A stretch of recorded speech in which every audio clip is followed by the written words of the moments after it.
Hello, it's Marcus from Blue Donut Games, and good morning, good evening, good afternoon. I don't know what day it is. I don't know what time it is. Who cares?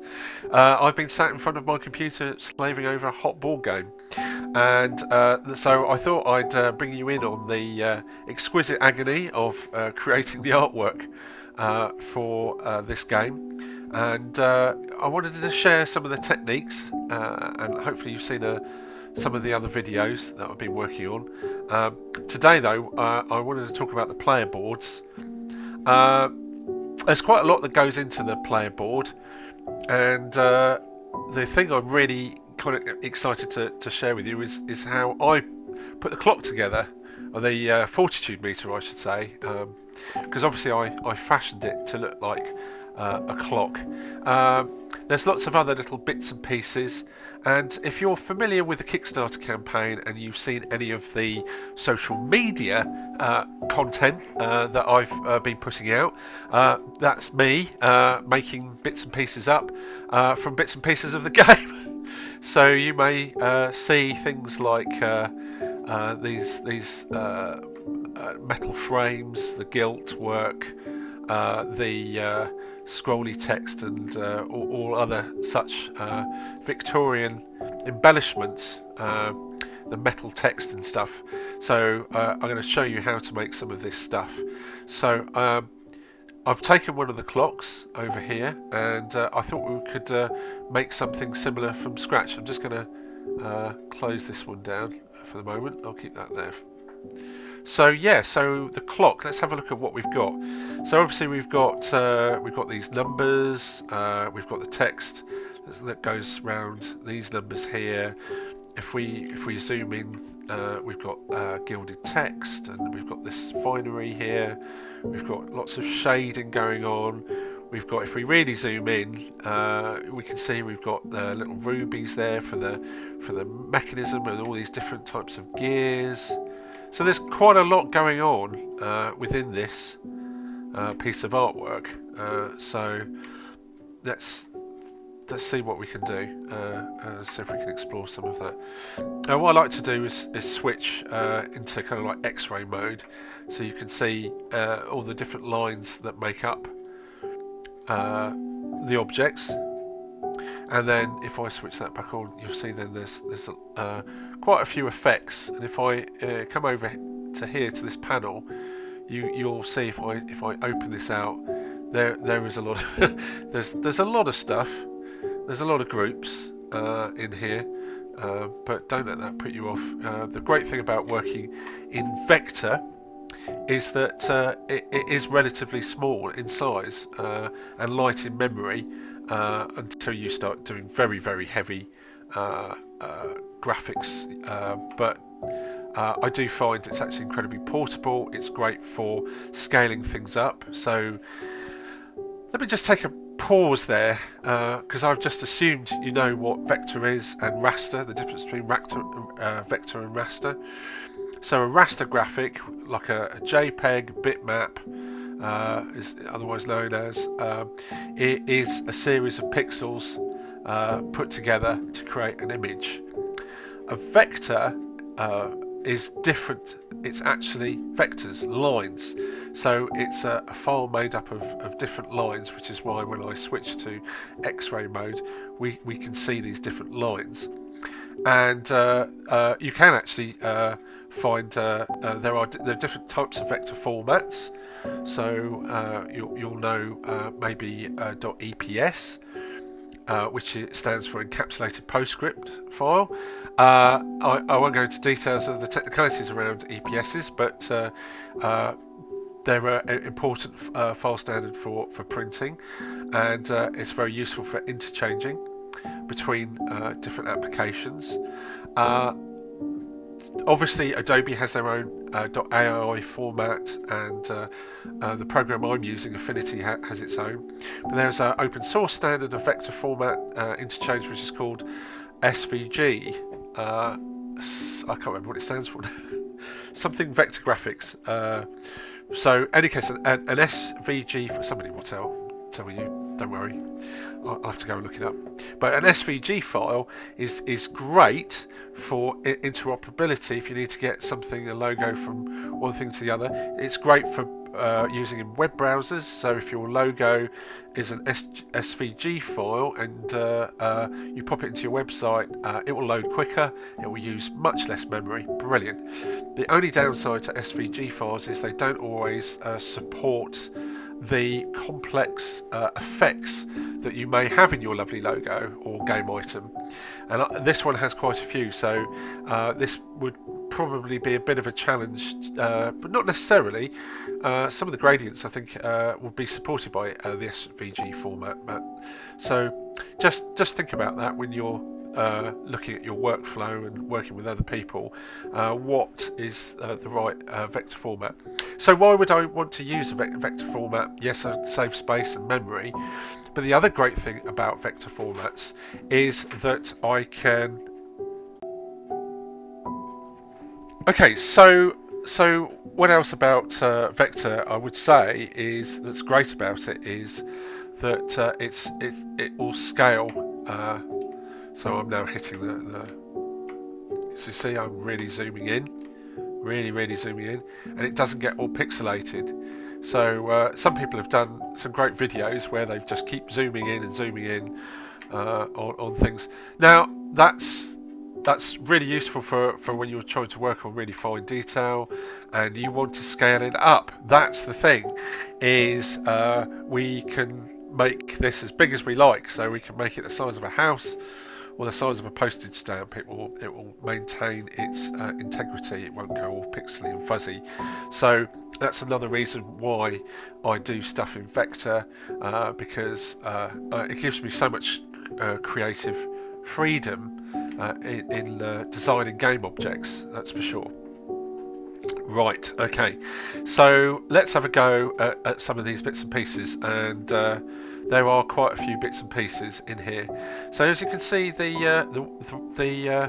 Fortitude meter has this white dial. Now I'm going to show you something which is quite fun. Hopefully I've got this set up right. No, I haven't. There you go.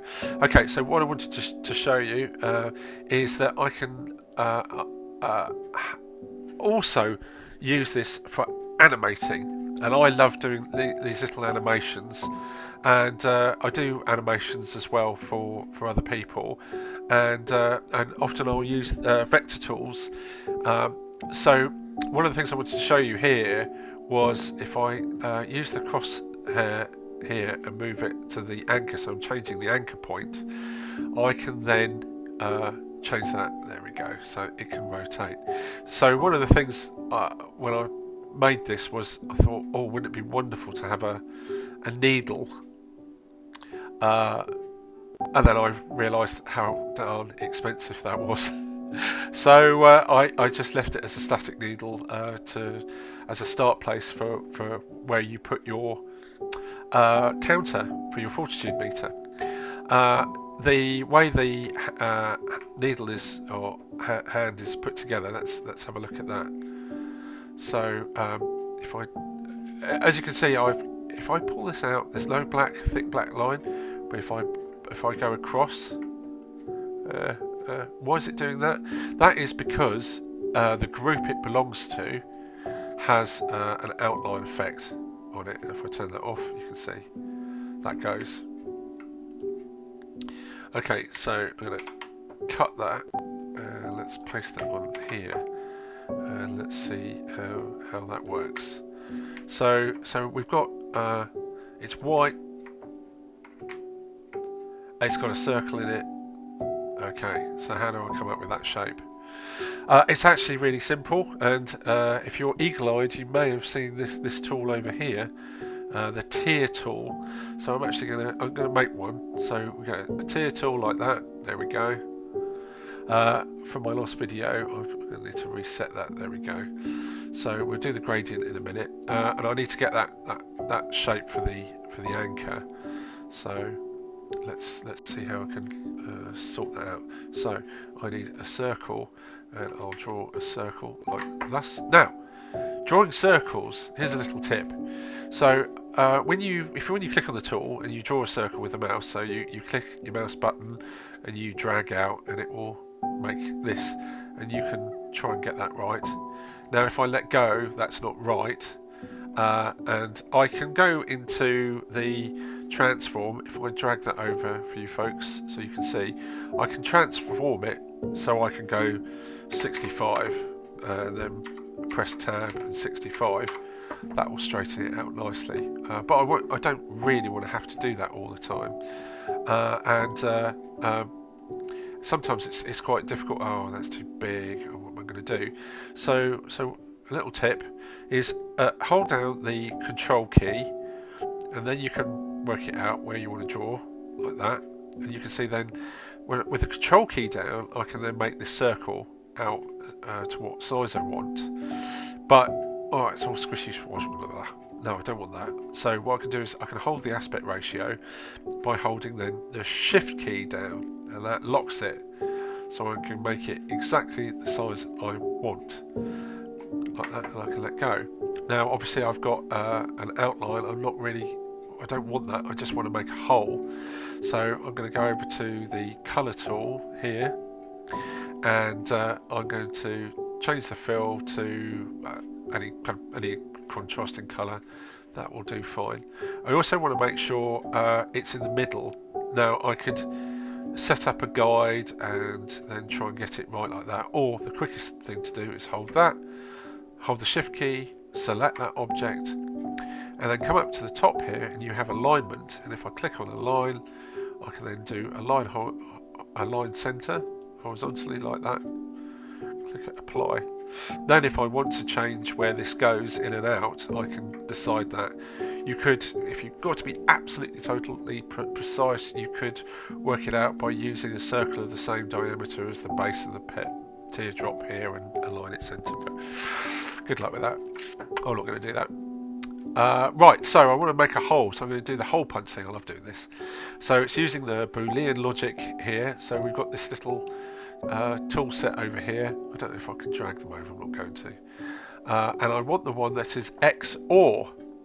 So if I click on XOR, it makes a lovely little hole there. Just perfect. Okay, so now I want to change, obviously I can change the fill. So I could just go for the grey or white. I could go to the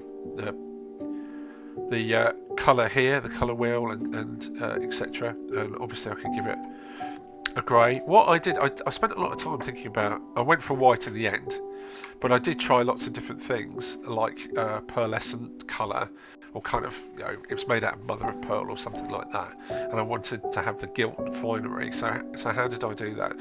So say we wanted to change the colour of this, then what I could do is, I've obviously got all these lovely colours, and I can change the colour.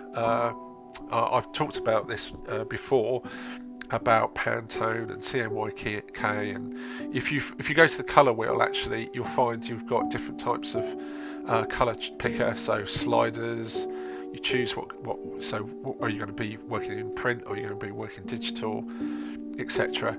There's loads of videos on the internet about it, so I won't add to those wonderful videos. I probably wouldn't do as good a job as other people, but yeah, you get the idea. So I'm going to stick with the colour wheel. Now the other thing about colour is there's a lot of really good books, and there are, again, on YouTube or other video platforms, there are some great people that talk about colour theory, and I do think it's a good idea when you're designing your game to come up with a palette, so that you've got a palette of colours that you can refer to. It keeps things consistent, so you're not always trying to think about what palette you've got. Now I've actually got a bunch of palettes here that I use for different things. So I've actually got a Horror in the Library palette. I'm very lazy, as you can see, because I've got a palette here. This is my go-to palette. I can't be bothered to rename it. It was greys, and now I've got lots of other colours that are not greys. But this is the thing: is you can create palettes, and Affinity's got a really cool feature, and that is that you can take a drawing, import it, and it will make a palette from that drawing, file, image, graphic, whatever. So if you've done an earlier piece of work and you'd love to get the colours out of it, you can use Affinity to go and build your palette from it, and then make everything consistent. So there's lots of different ways you can do that. So and I've got like other artists that I've done projects with that I've been inspired by, and I've captured a piece of their work and then deconstructed the palette, which is really helpful. So I'll go back to my palette because I've got a few things in here that I want to show you. Making a palette is really easy to do as well in Affinity. So as you kind of like think, oh, I really like that colour and I want to keep it, then you can press this button here and it will add the current fill to your palette, and that includes gradient fills, which is a godsend. Honestly, it's brilliant because then you've got that thing really quickly. One of the things I could do is, obviously I could give this a gradient fill. So we do that by using the gradient tool there, or pressing G, and I can go wallop, done. That's great. And if I want to then adjust it finely, I can obviously change the colour spectrum or the density of the colour, intensity, etc.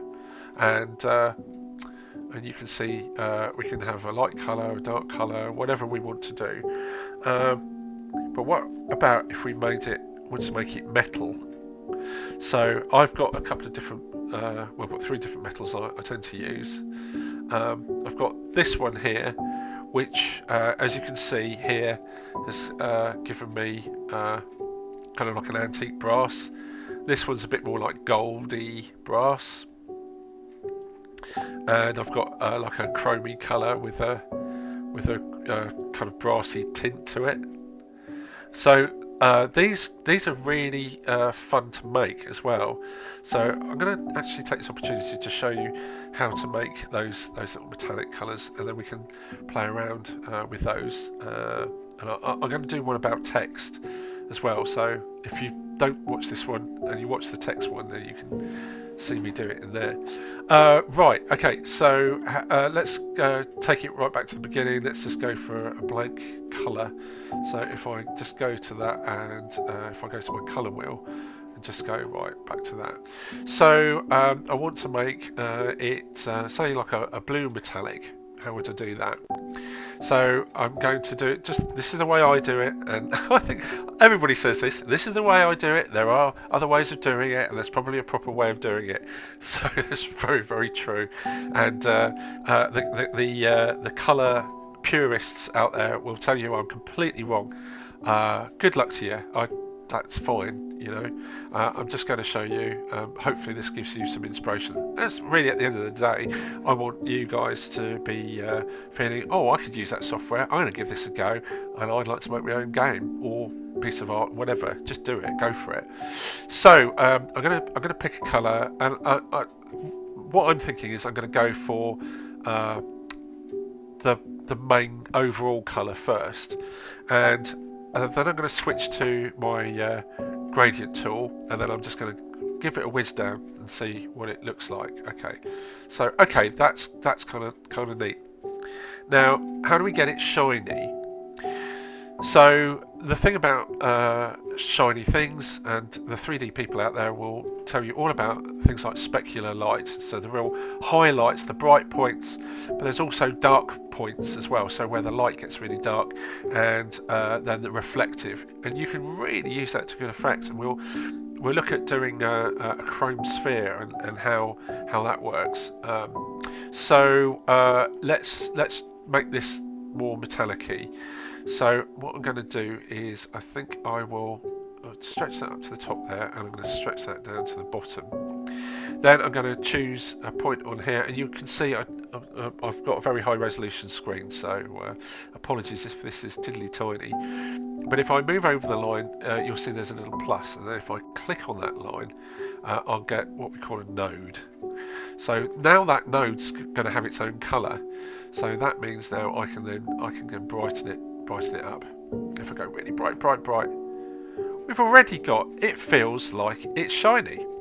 And we can make that feel even shinier by if I increase the ramping range by using these little handles here and here. Now it's super shiny. So that's kind of matte. It's shiny, but it's kind of matte, and it feels metallic. So I can tighten that up, and I can make that. Okay, that's got a really shiny bit to it. But I need so I could just stick with that, but I want a bit more in that it feels like it's a shiny, nice piece of metal. So I'm going to just come back here and add another colour. I'm going to maybe if I add a little bit of that, that's kind of like a cooler metallic colour, and I can change between that. Now I'm going to put in another colour. I'm going to make it slightly darker like that. Okay, now I'm going to come down here. I think actually I'm going to bring this colour down. So it's like it's almost black. In fact, that's probably as far as I can go. I'm going to put that up there and then do another one. And of course, I could slightly change that just to give it a little tint. Another colour. Oh, it's slightly going pearlescent. Ooh. In fact, what I could then do is take that colour and maybe make that even darker. There we go. So now we've got a super shiny object. I might just actually add another node there. Go to that node and make that darker. So, yeah. Okay. That's interesting. So now what I can do is, before I go away, I'm going, well, I quite like that one, I'd like to keep it. So if I go over to here with the swatches, I can then say, and smack my wrist, I've got it in greys, I'm going to add it. So I've got that now. I think I can move them around as well. Oh no, you can't. I thought you could. But yeah, I've now got that added, so it's another good reason to create your own set of colours and start building them up and saving those palettes, because you can easily switch between them. Oh yes, and look, if you need spot colours, so the Pantone colours, then there's lots of palettes there to play with as well. Okay, right, now the outline, I'm not so happy about that. I think it needs to be a bit more. That's quite super chunk. And so I'm going to take that down. Now that looks quite interesting. We could give it the gold touch. Now I want to give it the gold touch, I really need to give that line a gradient, to be honest. So how do I do that? So if I go over to here to stroke and press gradient, that's not going to do it. That's not going to cut the mustard, because it's going to go back to fill, because it's saying, well, gradient by default tends to be fill. So what I need to do is just go to gradient and then switch up here at context to stroke. Okay, now what I can then do is I can then go and select my little blue gradient, and it will give it to me. Super duper. Now I can then experiment with how that looks. So I can obviously make that thinner, and I can change the angle. Oh, look at that. So you see, if I change the angle, so it's going cross angle, I'm getting that lovely metallic glint. Like that. Yes, I can do the sound effects as well. That looks tasty. Super tasty. Okay. Now, if you want to get the highlights in there, you could do as well by adding another circle, but just bear in mind that could get messy. So there's a point where you just go, well, yeah, it depends what the art actually needs, the finished product. Okay, so I can still, the great thing is about this is if I switch to A, I can still manipulate this. If I wanted to give it a little twist. Ooh, looks like a blade now. Oh dear. Yeah, so I can still do all of that to it. Oh, I did that by, so the node tool, this is really important. So the node tool will enable you to manipulate individual nodes or groups of nodes.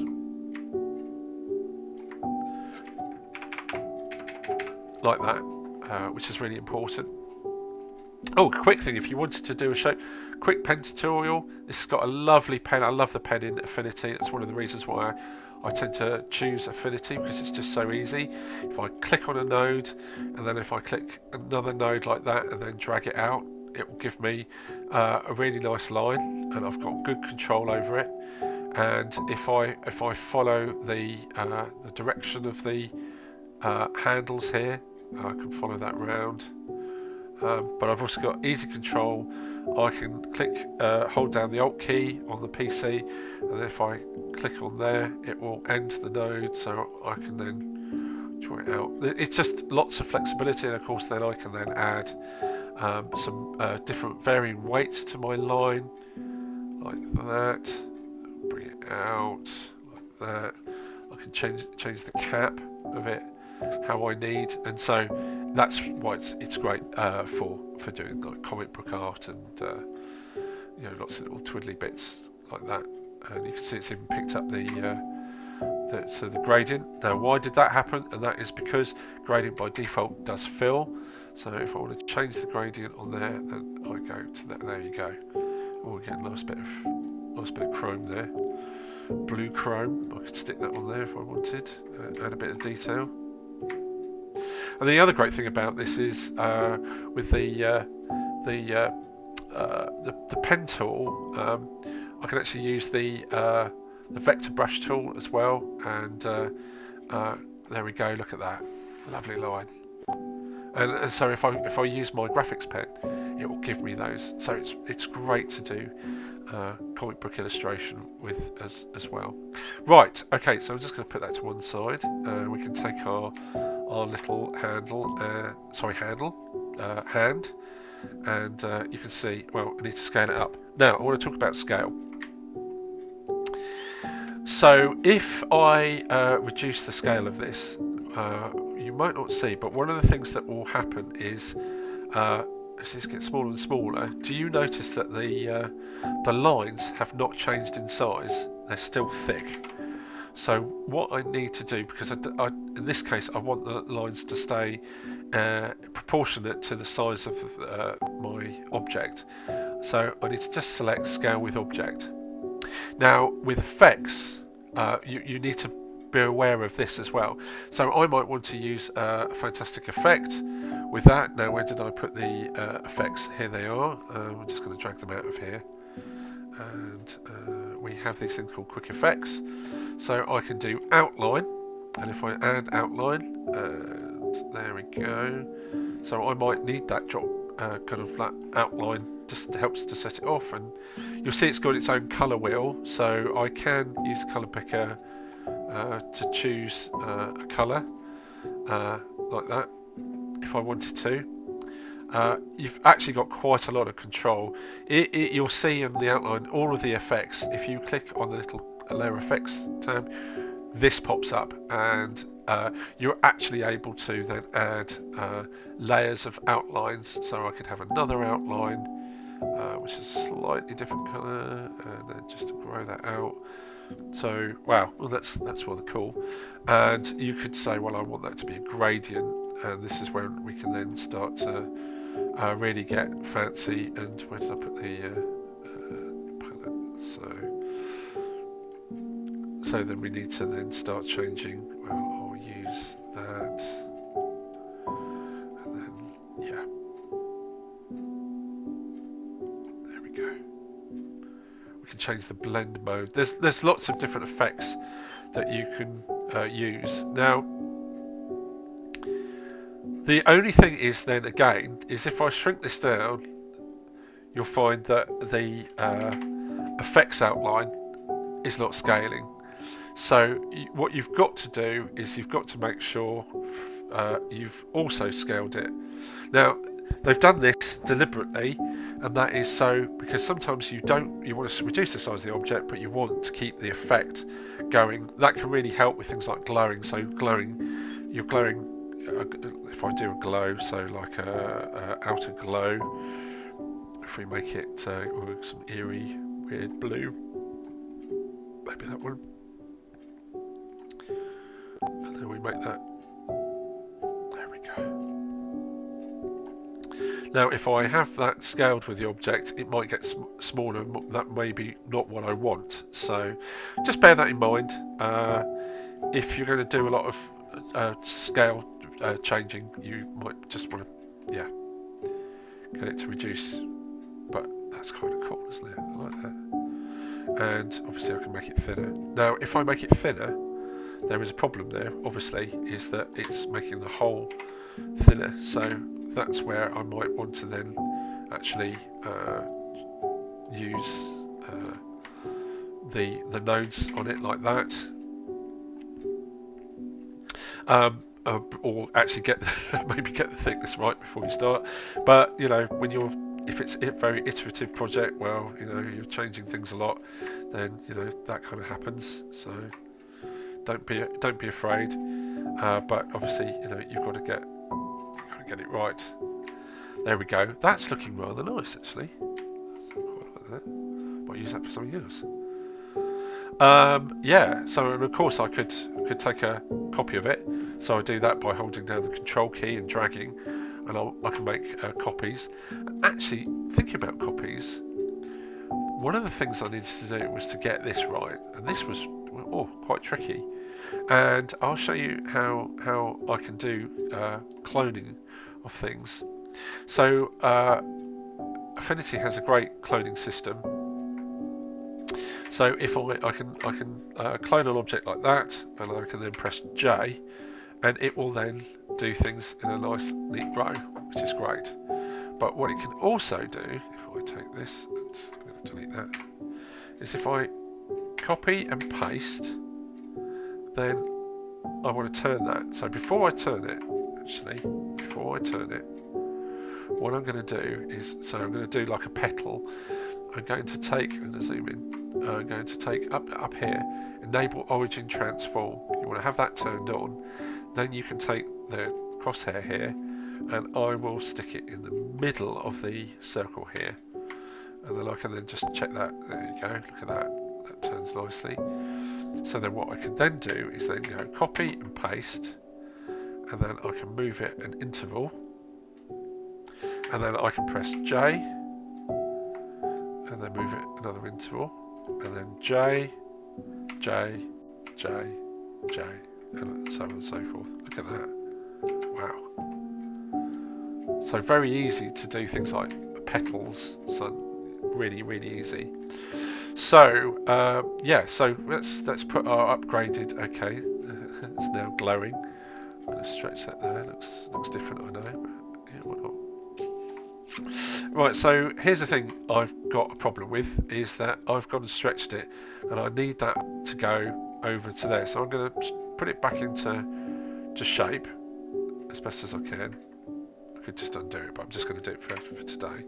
So what I'd do is then I'd switch over, and that's A on the keyboard, and then I can then just drag those nodes, and there we go. And then if I'm still not happy, I can then take that node and I can bring it in until, yeah, there we go, that's better, until I'm happy with it. You might need some playing around, but yeah. That's better. We've still got, so let's reset that there because I want to test it out. Yeah, so now we've got a glowing dial. Ooh. Okay, so that's how we've come quite a lot there with the dial, and also then how do we get the objects around here? So if I create a circle, I'm going to hold Control Shift and draw a circle out there, and I'm going to get rid of that fill, and I'm just going to give it, there we go, just give it a colour here. So it is actually a lot easier than it might otherwise seem, so I'm just going to make that a bit bigger. So what I need to do is I need to find the origin centre of the square of the object. Basically, I need to know where that is. So if I move that to there, so I've taken the axis of the circle, and now if I move it, you'll see it will move around. It will orbit around. So it's then a lot easier to then copy and paste. And of course, if I can then just Control J and then move that around, and then Control J and Control J and so on. You'll see though, you've got to be careful because there is an offset set on this. So as you're going round, you'll get more of an offset. So make sure you don't have the offset set up, or you'll have to move things in. But that's a quick way of doing it. You may find it's actually easier simply by working out the intervals and copy and pasting and moving it around. The more, this is the thing about it, if it's not right to start off with, as you build, you're building on top of something that's not right, it gets worse. So just as well bear that in mind. But it's quite a quick and easy way of doing objects around something. Okay, so let's move on. The next thing I want to do is actually talk about these the little sphere things here with the numbers.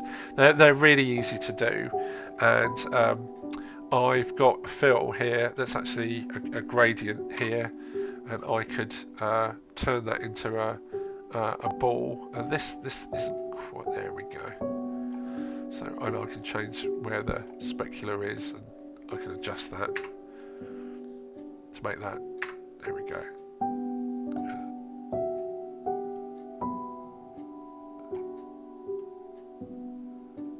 There you go. So it's kind of sphere-like. In fact, what I'm going to do as well is there's a nice little thing here over here on the layout. I'm going to change the opacity. And as you can see, I can just make that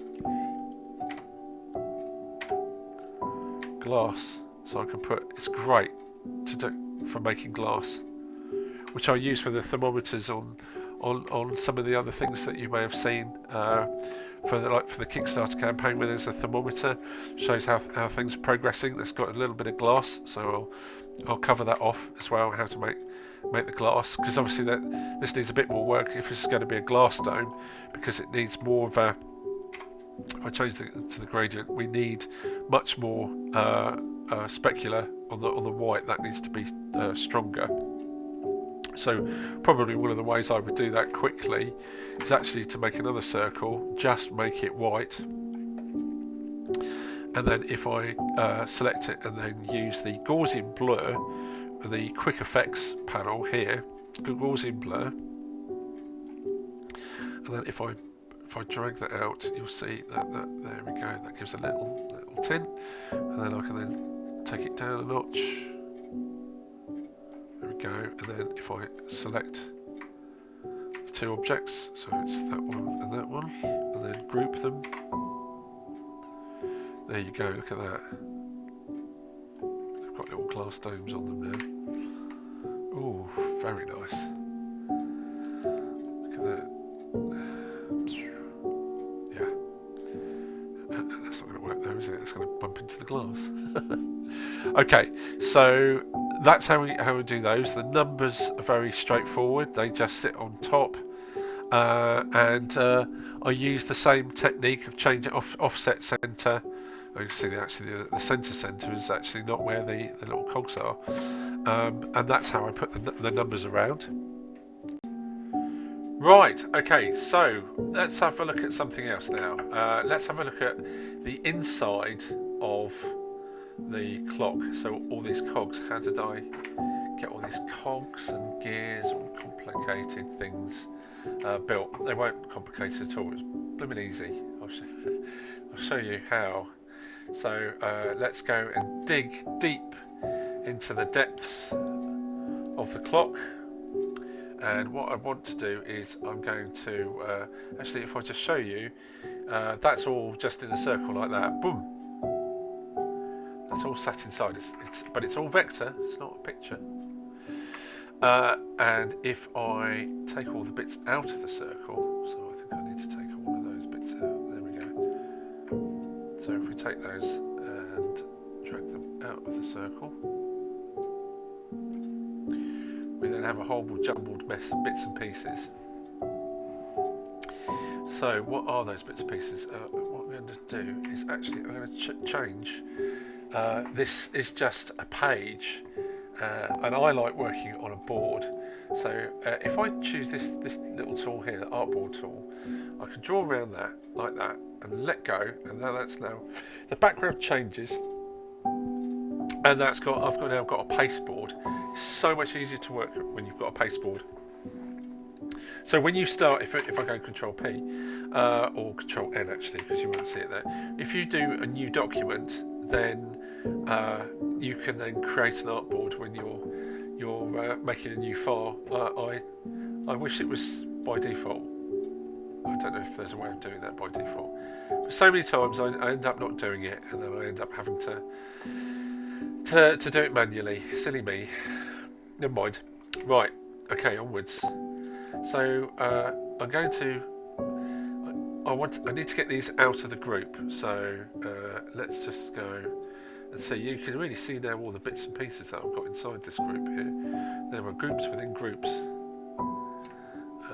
So I'm going to select that, and I'm going to just pull that out. So I've pulled out some other bits and pieces. That's typical, isn't it?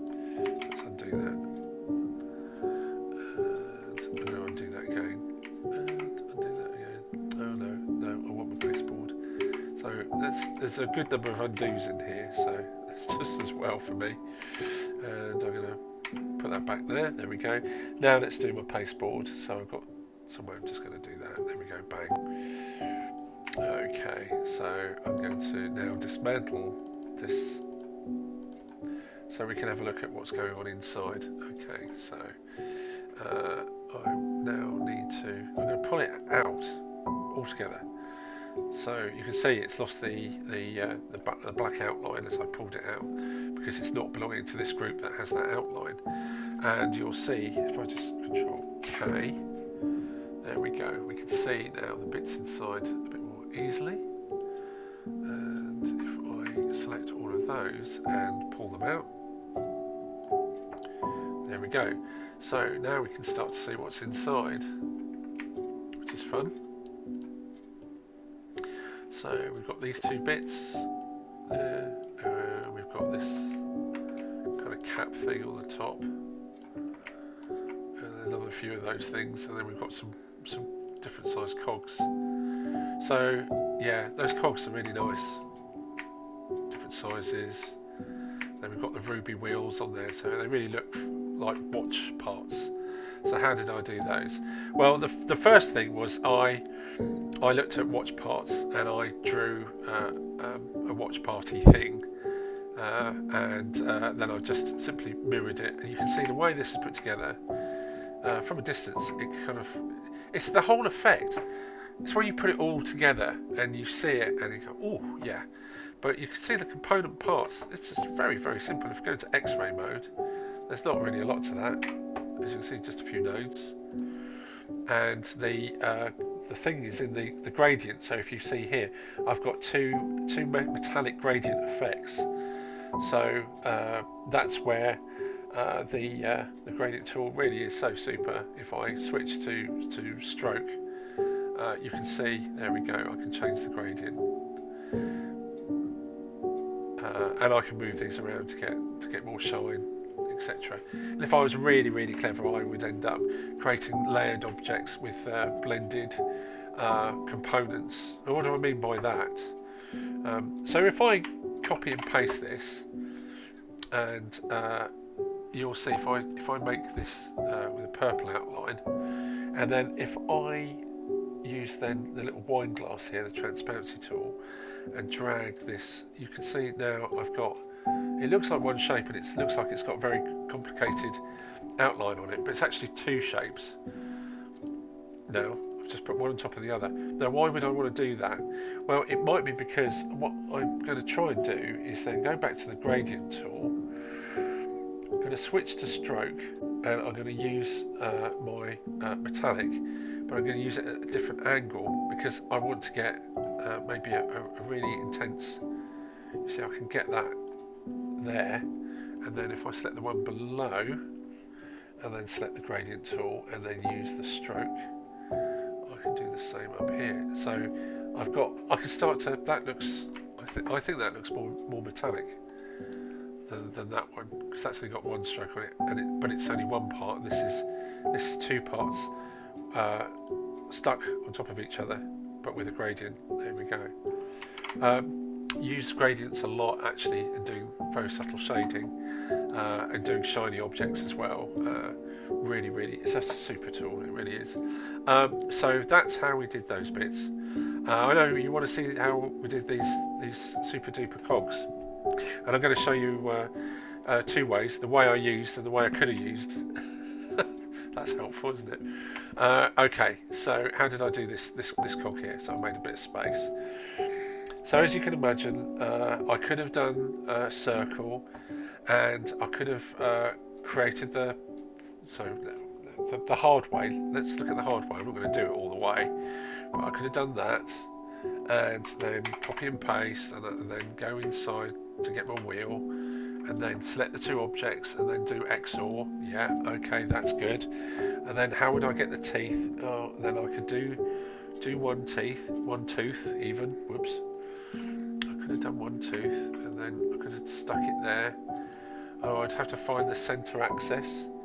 Okay, and I'd have to get the.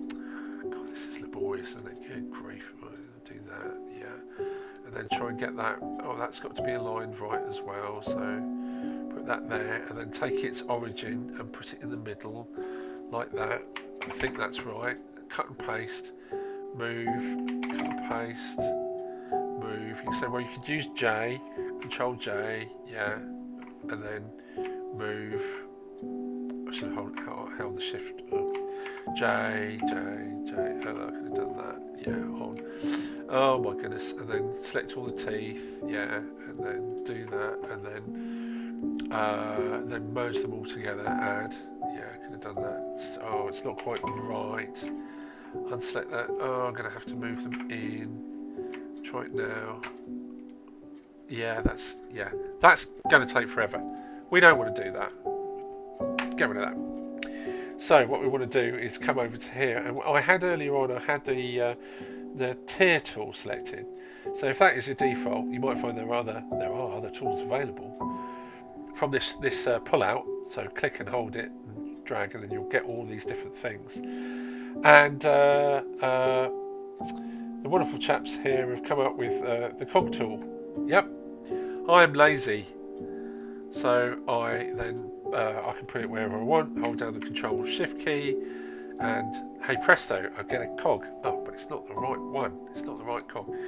And as I'm sure you know, there's going to be lots of tools to be able to get that right. And there are. So it's got 12 teeth. I want more teeth. More teeth.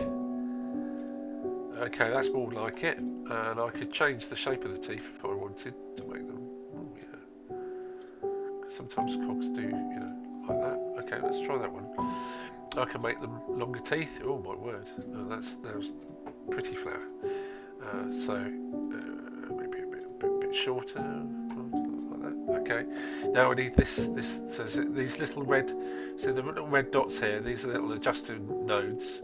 So I can pull that out nicely, like that. Right. Okay. But problem. I haven't got the spokes.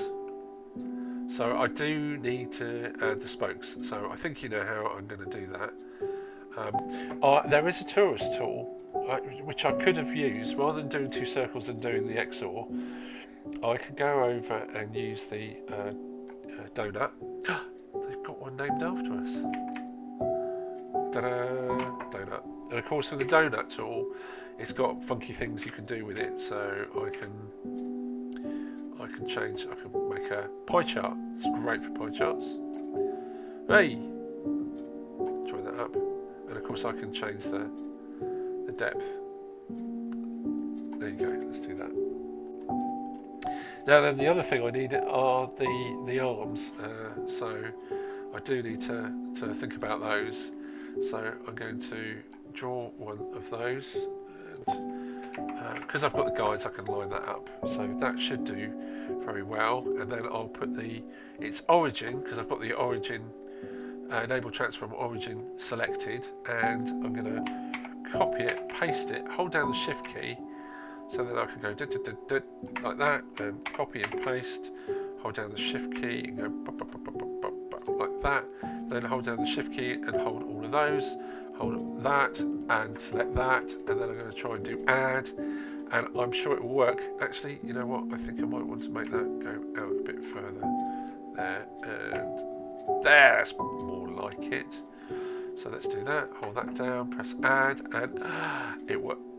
Yep, it would work even better if I held that down and do add.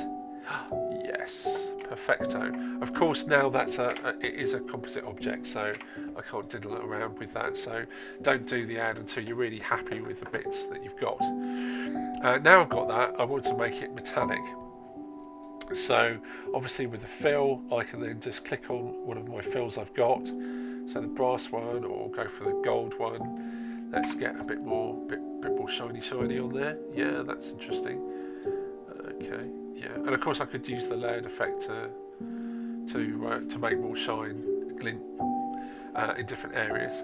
I'm going to give it another treatment.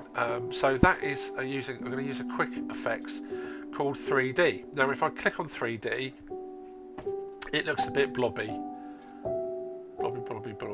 Yeah, that's not really selling it to me. But if I go into the layer effects, click on the little cog, the cog for the cog, I've got a whole load more funky things I can do with it. So I can change the radius of the effect. I can soften it if I want to, but I want to add a profile. So if I add a profile, I can make my own profile or use a preset. Wow. Immediately this makes this look very 3D. You've got different styles that you can try and experiment with as you need to. Gosh, that looks like it's stamped out of brass, doesn't it? Wow. It's a bit more engineered. That looks more like it's engineered. Okay. So we can change the specular colour if we need to make it shinier, or do we want to make it more dull? I think we want to make it shiny. Specular needs to be increased. I don't know. That's looking nice. And of course, we can add multiple light sources, but that will, without any doubt, I think that will impact on just what's going on. You've got to try and control all of that, but you can see you've got a lot of control. So if we compare the two, you can see that's a fine cog we've got there, sir. But just check your style when you start using the 3D. Just see how it compares and contrasts to the other elements in the composition. That is rather sweet though. So that's how I dealt with the cogs.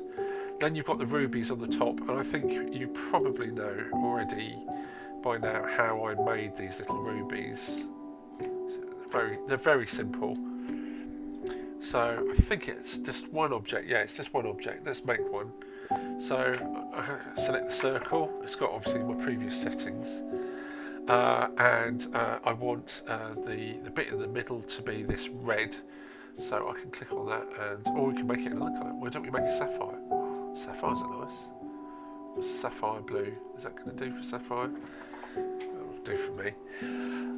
Right, and I want to make it a gradient, so I click on gradient, and I'm just going to drag that gradient there. But that's not the one I want. I need the radial gradient, and I need to click on that. Make it, give it specular. Oh, that's super shiny. And I can drag this out. Now what I'm going to do is I'm going to zoom in. I'm going to click on this node here. I'm going to make this one just a shade darker. Now what I could do is also add another one. Make that really dark, and that can give it just a little bit of a ring that you sometimes get like that. Now let's make that thicker. Oh, there we go. Now Now I might need to make that slightly translucent. Don't ask me why, but I might do. So I can fill in the opacity. Now when I do that though, the problem with that is I've lost my specular. Nice little shading there. So a quick way of fixing that, I'm sure there's a proper technical way of doing it, is by making another circle, and I'll just fill it in white. And now I've lost it. I'm going to put it there, and then I'm going to use quick effect, which is the Gaussian blur, and you can see I can change the amount of, there we go, and I can then put that, be sympathetic to where that was, and you can then see, hey presto, we've now got it's see-through, and so I can adjust the opacity of that layer. Now that's doing the whole layer, so that means the metal bit behind is going transparent. I don't want that. What I actually want is just the fill on the inside. So I make sure fill is selected here, and then I can reduce the opacity inside. So I can just, there we go, that's done it. So obviously now I've got I have actually got two elements in here. So I should group those, and then I can make it, I'll put it over there, and I will cut that, I'm going to put it on top of that, there we go, and reduce that down.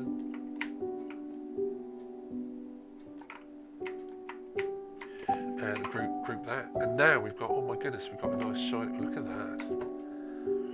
Okay, and obviously I can do a set. Now the thing is, hold control and then drag it, and there we go. If I hold control and shift and drag it, it will do it on an axis. There you go, you can see there's a little brown line that shows you where that's going, where that's heading. It's a really useful feature. Now obviously I could make these different sizes, so I could say, well, that one's in the background, or that one's in the foreground, by changing the layer positioning, and that one's further away. But the trouble is they all look like they're on the same level really, and they're just like different sizes rather than further back and nearer. So to get around that problem, what I do is I create a little sheet like this,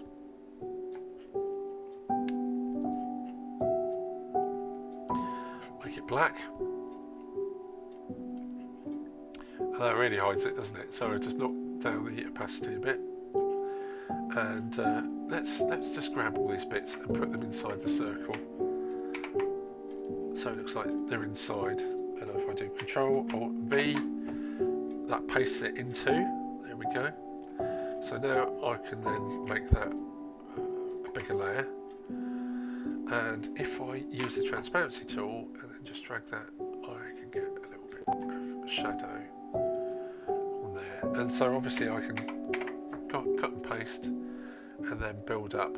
So a bit like those old puppet theatres where you've got the bits that come down, so you've got the background, the middle ground and the foreground.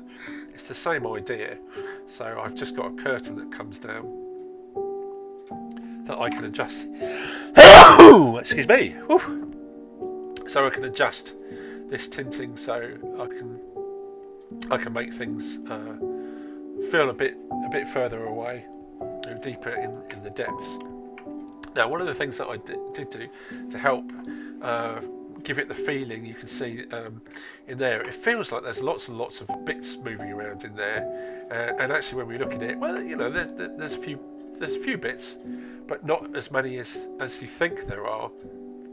And so I did that by making these two bits, and you can see that I use one in the front and one in the back. So if I cut that one and then I'll paste it into here, oh no, I won't. I'll cut that one and paste it into here, there we go, I can tell it's in there because that's just going to give me an outline. And if I move that in there, I'm now going to move that right to the back of that group, so that we can then see the outline of that.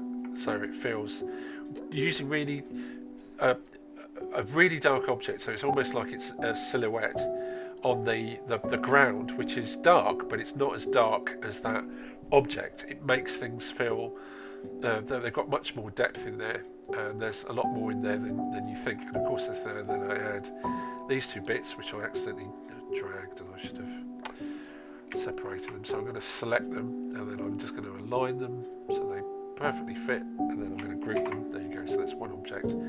So now I can take this object here. I'll cut that, select the circle, Control Alt V, put that in there, and then I'll put it in the front like that. There we go. So it really does give us some depth. And of course I've got these other little deedy bobs I can cut, and I'm going to go inside and paste them, bring them over like that. So maybe there's a thing there and there's a thing there, so that spins around there, so maybe we need a little mount. So let's cut that and then go inside, paste that there. I need to bring that over, just using the Shift and cursor keys. Then I'll zoom in, hold down Control, mouse wheel up, put that on a t-shirt, Control wheel down, mouse wheel up, and relax. There we go. So yeah, that gives you a really good idea of how to make these cogs. I've used two different techniques, and of course if I was really going overboard, I could use more effects on here. Maybe, for example, if I picked on the if I go into here, see, like this cog here, I could even use some depth cue by oops, not by locking the layer. Do not lock the layer. Unlock the layer, thank you, by adding a quick effect and just a tad Gaussian blur like that. See that? Look at that. Just makes it look that. And of course, if you've got an animation and you're using these bits, then you can see that. That would work super. It feels 3D when it's not. It's just 2D. It's magic. Right. Okay. So we've covered quite a bit here. We've covered the numbers. We've covered the text going round. We've covered the bits and pieces inside the clock, the handle. What about the fiddly bits around here? How do I do these things? Well, of course, like everything, there's a few ways that you can do this kind of stuff. This I will explain in a couple of parts, because there's a neat trick that I used for making the bit at the top here. This filigree stuff is really easy to do, so I'll show you how to make one of these. If I can get hold of it. Let's get that out of the way. Here we go. Now you can see, because it's grouped with the outline effect on there, if I just push that out, it's still got the black on that. I'm just going to take it out so we don't have that. There you go, it's now out of the group, and now it's at the top, so I can zoom in on it. So we know how to do the gradient fill and the gradient stroke. We've already covered that, so I won't cover that. I'm just going to straighten that off so we can see what that looks like. This, if we go into X-ray mode, you can see it's a shape. So it could be possible to draw it, parts of it. So I could go and draw like that. And you say, well, where is it? Where did it go?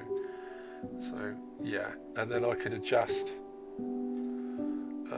If I hold down the Alt key and then adjust these, yeah, I could try, and you know, I have used this before. This is how I do the tentacles for the Horror in the Library logo, but that's not going to really work. What we have to do is we have to do a bit of pictorial research and find some stuff. Now, I've found an image on the internet, and if you're going to use images, make sure you've got permission to use them. So if you have to buy it, buy it. I'm going to just use this picture from Wallpaper Cave. It's worth having a look at them. Wallpaper Cave, look at that, fantastic. So do talk to them if you want to. Create an account and you can download the wallpaper. Just make sure that it's okay to use it.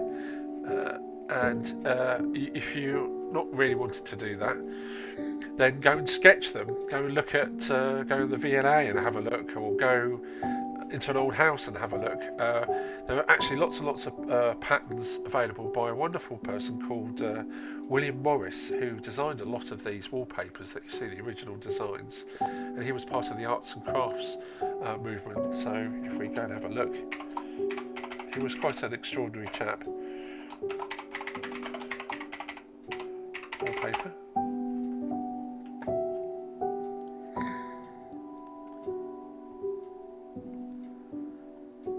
So be careful, again, check that you've got permission. Don't just use these copy and paste and stick them in your projects, but certainly use them as reference for making illustrations. So today I'm just going to borrow this to do a demonstration. So I'm just going to copy this image and I will paste it. And let's use a little bit of that. So isn't that clever that the stalk, the back vein of the leaf is just, it's the absence of the shape that makes that light there. Such a beautiful design. Now what we could do, we could try and trace this. We could use a graphics pen and draw it, and I often do that. This might actually work rather splendidly. Let's see, here we go. It feels like it's bleeding into the paper. And round.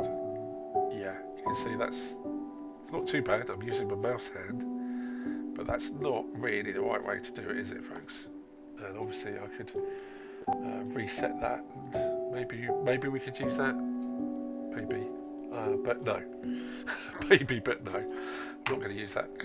So I'm going to show you how to use the pen tool. I'm sure all of you watching this have had a go with some kind of pen tool. You're probably better at it than I am, but I'm just going to show you quickly how I use it.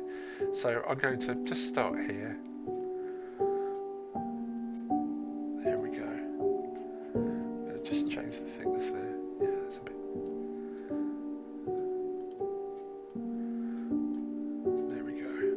Start sounding like Bob.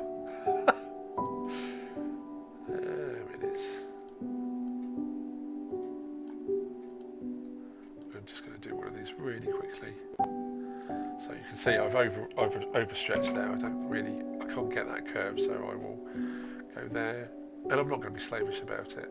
I'm just going to quickly come up with a little shape just to demonstrate. Okay. Now I can actually do this. This might feel a bit weird to you, but if I go and do like this,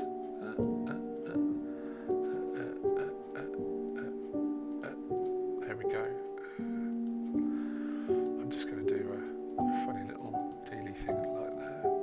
I'm just going to start making it up. I mean, that's the thing, you see, after a while you kind of get a feel.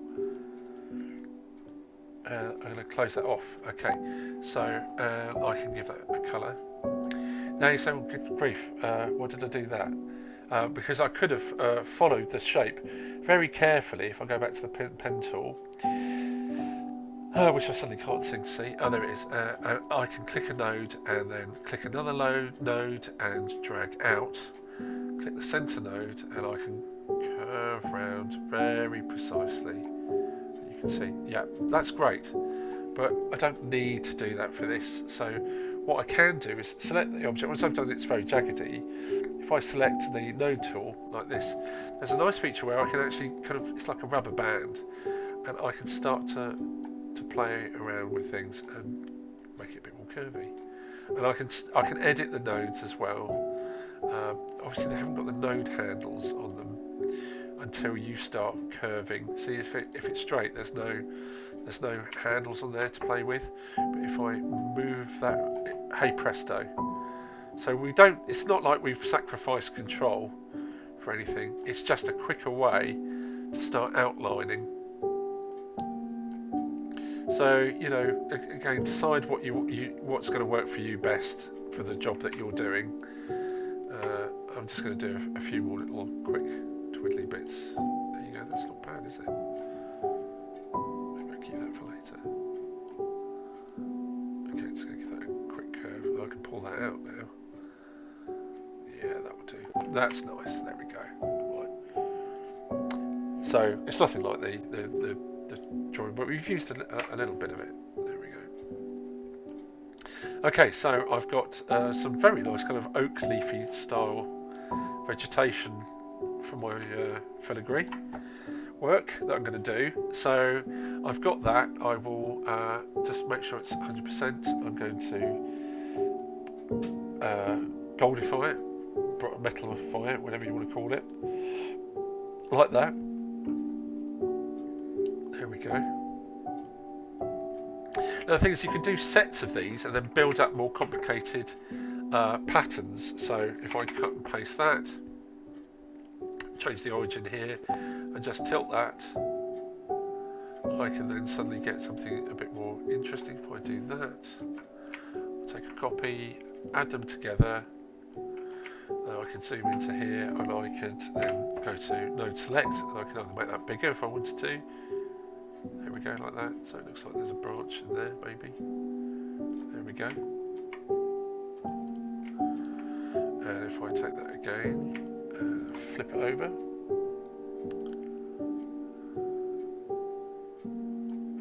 Maybe add them together again. Wow, that looks very grand. Woof, that is very swish.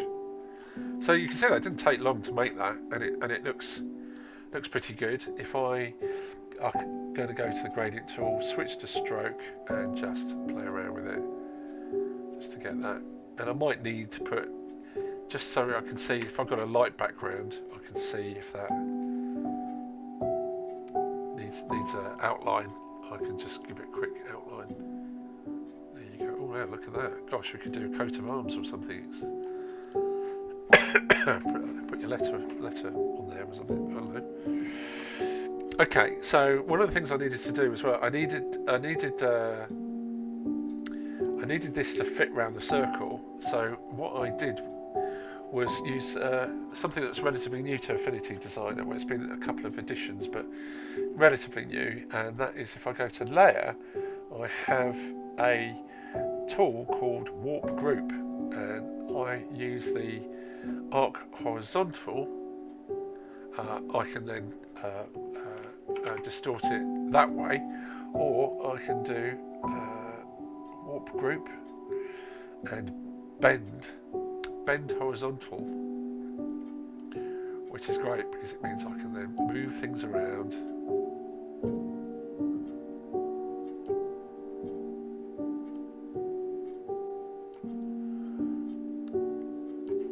And the great thing with this tool is that it's still vector, so I can still edit the original shape, and it's non-destructive at this stage.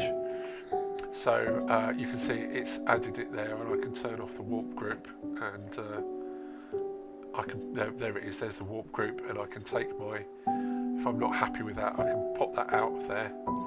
And if I go no, I need to do some changes, and then I can pop it back in. Fabulous tool. And that is how I managed to do the effects around there. I've actually come up with something that this is really nice. I really like this. So it's great for doing things like picture frames. So if you're doing a Victorian picture frame, that is maybe. Quickly show you how to make if you're still awake, a Victorian picture frame in seconds. So I'm going to just take this, and we'll select the two, and I'm going to do the XOR on that.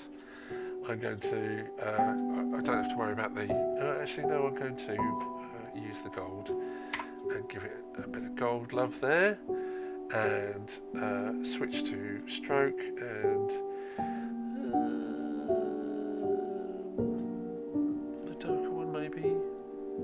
like the darker one. There we go. Yes, that's very good. Thank you very much. And then I am going to try the 3D on there.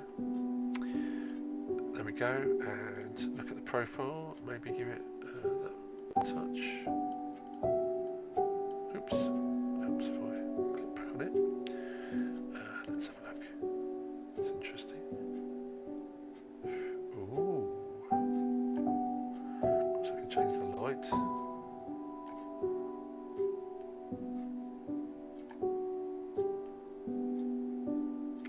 Increase the ambience, reduce the ambience. Maybe a bit sharper.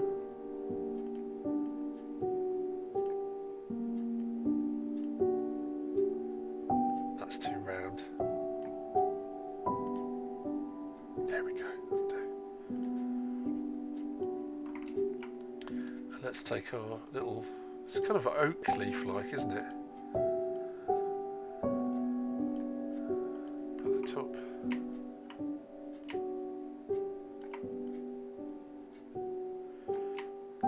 Gives it a bit of, well, that's very majestic, isn't it? What we could do is maybe put a name tag under there, so let's put that under there. Let's see if that will go. That's very nice. Maybe we need to put a little note in there. So actually, let's put that there. Now that's very white, so let's put that there. There we go. Now, I wouldn't mind putting some kind of parchment texture. And this is another great thing with Affinity, is if I go to the pixel persona and zoom in, I've got brushes. Now these brushes, what I can do, yeah, that should do, and then I'm just going to it's going to tell me, it should tell me that it's going to create, there we go. Now that's given me, it's using the gold effect. So I don't really want that. I will go and change it to there. Let's just take it back. Let's try that.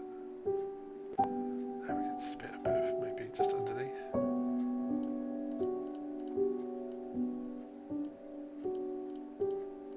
I've probably overcooked this, but worry ye not if that's created a pixel layer, and of course what I can then do is then turn it back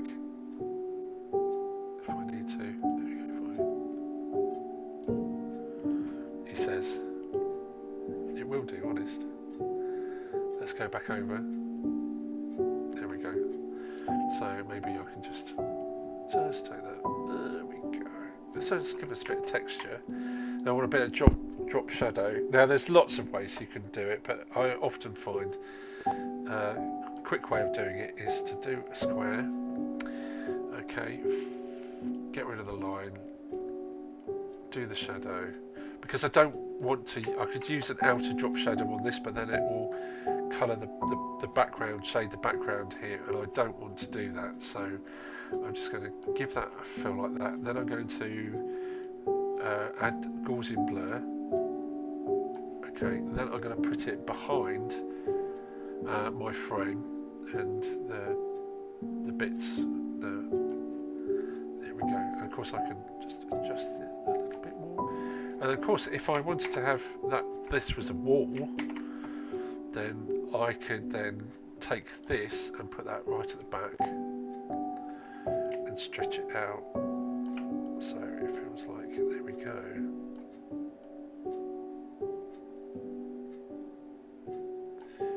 So actually, if I hold down Control, it can do both sides at the same time. You can see I can put that in the middle.